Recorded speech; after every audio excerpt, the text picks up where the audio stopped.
Friends, welcome back to my YouTube channel. मैं सोमलता वर्मा आपका स्वागत करती हूँ।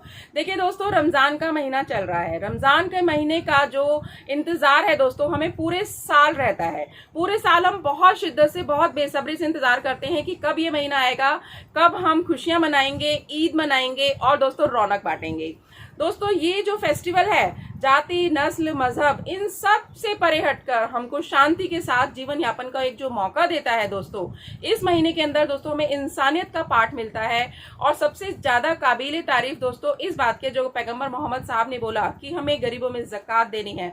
तो दोस्तों, मुसलमान सारे भाई बहनों का मैं बहुत शुक्रिया अदा करना चाहूंगी कि इस महीने में उन्होंने ना केवल मुसलमान भाई बहनों को ज़कात दी, बल्कि पूरे देश के गरीब मजदूरों, प्रवासियों और जिनकी भी उन्होंने जरूरतमंद जो थे उनको जो मदद करी दोस्तों, वो बहुत ही काबिले तारीफ है। मैं दिल से शुक्रिया अदा करती हूँ इस भावना का, सभी मुसलमान भाई बहनों का।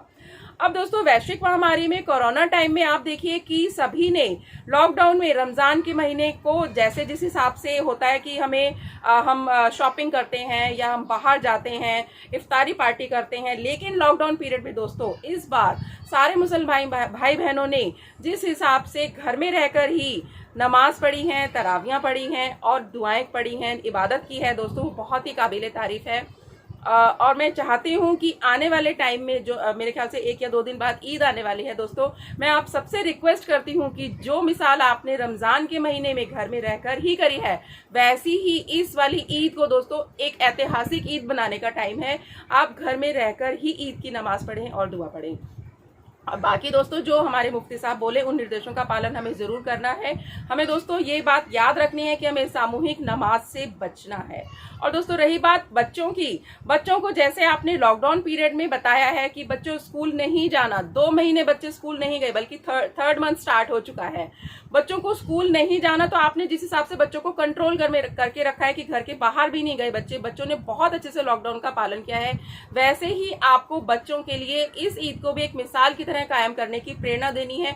और ये बोलना है कि देखिए, आप उनको बच्चों को इस तरीके से कह सकते हैं कि बच्चों, वीडियो कॉन्फ्रेंस के जरिए या ऑडियो कॉल करके आप अपने फ्रेंड्स को ईद की खुशियां बांटें और रौनक बांटें। तो बच्चे भी इस तरीके से, मतलब बच्चे मान जाते हैं अगर आप इस तरीके से कहें तो।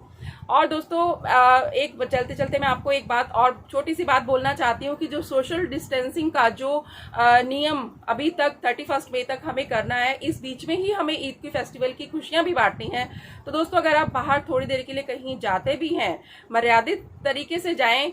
और आप अगर कोई सोशल लॉकडाउन का, अगर कोई डिस्टेंसिंग का पालन नहीं कर रहा है, तो दोस्तों आपको बहसबाजी में आप बिल्कुल ना पड़ें। आप किसी को टोक दें कि भाई आप सोशल डिस्टेंसिंग का पालन नहीं कर रहे हैं, लेकिन बेकार की बहसबाजी में करके फेस्टिवल के टाइम में आप बिल्कुल अपने फेस्टिवल को खराब नहीं होने दीजिएगा। दोस्तों, मेरी आपसे छोटी सी यही गुजारिश है।